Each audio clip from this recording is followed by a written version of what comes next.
Kalidasa, the renowned ancient Indian poet, masterfully depicted nature with unparalleled beauty. Dr. Sen, could you elaborate on how his work, particularly Kumarasambhava, is relevant to today's environmental issues? Kalidasa's vivid portrayal of nature serves as a reminder of our deep connection with the natural world. In Kumarasambhava, he illustrates the harmony between humans and nature, a balance that modern society often disrupts. For instance, consider Wordsworth's lament in "The world is too much with us," where he emphasizes the loss of this bond. Indeed, Wordsworth's concerns echo the warnings in Kalidasa's work against the disruption of natural laws. But how do these poetic insights translate to the tangible effects of global warming today? Kalidasa's narrative can be seen as an allegory for modern environmental challenges.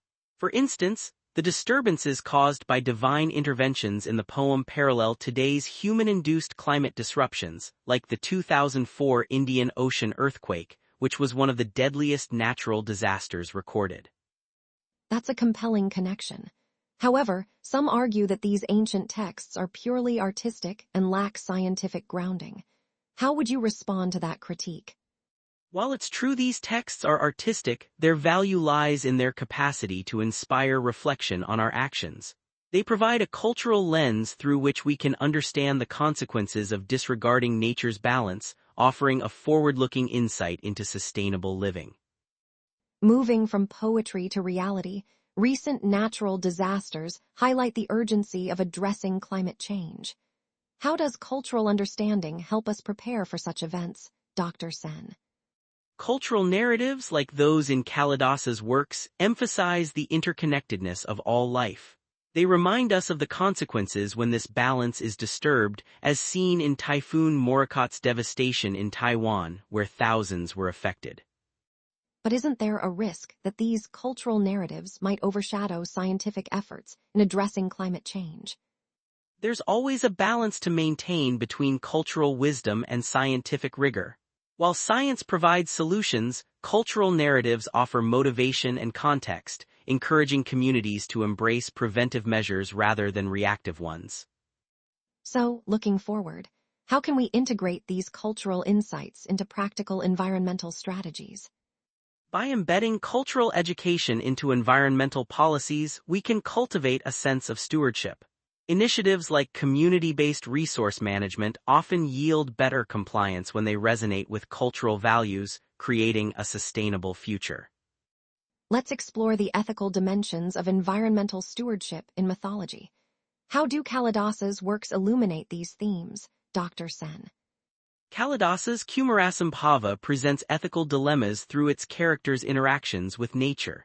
For example, Lord Shiva's penance in the Himalayas symbolizes a deep respect for natural sanctity, an ethic often overlooked in our modern race for industrialization. Yet, critics might argue that these mythological tales are outdated. How do they remain relevant in today's ethical discussions on the environment? These tales offer timeless lessons on humility and responsibility. As industrialization advances, the ethical questions raised by Kalidasa about the consequences of disturbing the natural order become increasingly pertinent. They urge us to consider long-term impacts over short-term gains. How might these mythological insights guide future environmental policies? By recognizing the intrinsic value of nature, policies can shift from exploitation to preservation. Encouraging ethical consumption and sustainable practices will be crucial, guided by the respect for nature embedded in these ancient narratives. Finally, Dr. Sen, how can ancient texts like Kalidasa's Kumarasambhava shape our future environmental strategies?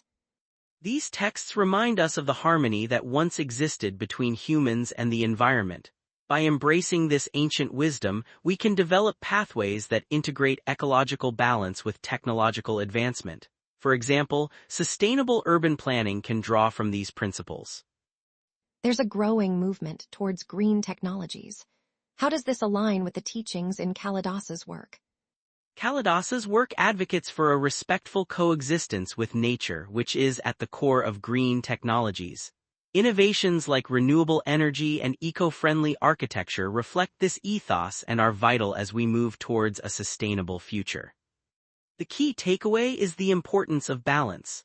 As Kalidasa teaches, respecting nature's laws ensures longevity and prosperity.